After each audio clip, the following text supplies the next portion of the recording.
Сәлем достар, үй жағдайында пахлава дайындаймыз. Сіздер белок пен аппақ болып тұрған қаласаңыздар, оның да видео рецептін салып, осында белгілейтін боламын. Бізге ең алдымен ұнды үстіне сары майды дәл осылай үлкіштен өткізесіздер. Сары майларыңыз еріп жатқан болса, ұнға кішкене батырып алсаңыздар, керемет үкіштен өтеді.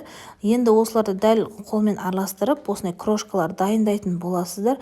Сосын бір ыдысқа қаймақты алып, жарты чайный ложка содан салып, бір араластырып қоясыздар.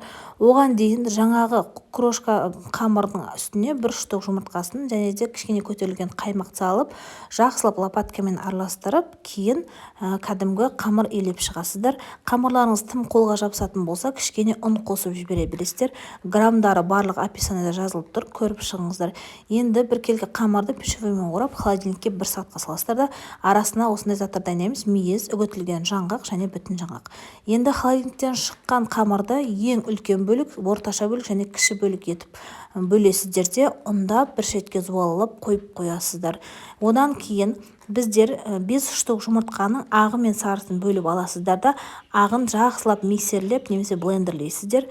Жақсылап блендерлеп жатқан кезде дәл осылай шекерін құйып жібересіздер де қайтадан блендерлейсіздер. Бұл жерде мен шекердің барлығын қосып жіберген себебім біздер пахлаваның ішінде ақ белок көрінбей тұрғаны ұнайды, сондықтан солай жасадым. Ал егер сіздерде белок қатты көрініп тұрған қаласаңыздар, тағы бір видео шығаратын боламын. Енді қамырдың ең үлкен бөлігін бірінші жаясыздар да өздеріңіздің табаларыңызға біркелкі етіп, дәл осылай төсеп шығасыздар. Пергамент астына міндетті түрде төсеп, сосын осындай жаңағы дайын болған белокты көз мөлшерімен екіге бөлесіздер де бір мөлшерін дәл осылай құйып жағып шығасыздар. Біркелкі етіп, сосын үгітілген жаңғақты және үстіне мейізді себесіздер. Мейіз негізі міндетті емес. Сосын екінші орта көлемде қамырды дәл жұқа етіп жайып, дәл осылай қамырдың үстіне қойып, оның үстіне де белокты құясыздар да біркелкі етіп жағып шығып, жаңағы үгітілген жаңғақты себесіздер. Сосын мейізді себесіздер. Енді ең соңында қалған ең кішкентай тесто бар, соны жұп-жұқа етіп жаясыздар. Кішілеу болып шығады ол міндетті түрде. Соны жаңағы пахлаваның бетіне жауып шығасыздар. Дәл осылай бір-біріне кейіндіріп, кішкене өріп жібересіздер. Жетпей жатса, кішкене тартсаңыздар да болады. Қыздар, менің арнамда басқа да керемет торттардың, тәттілердің, фастфудтардың рецептері бар. Кіріп көріңіз.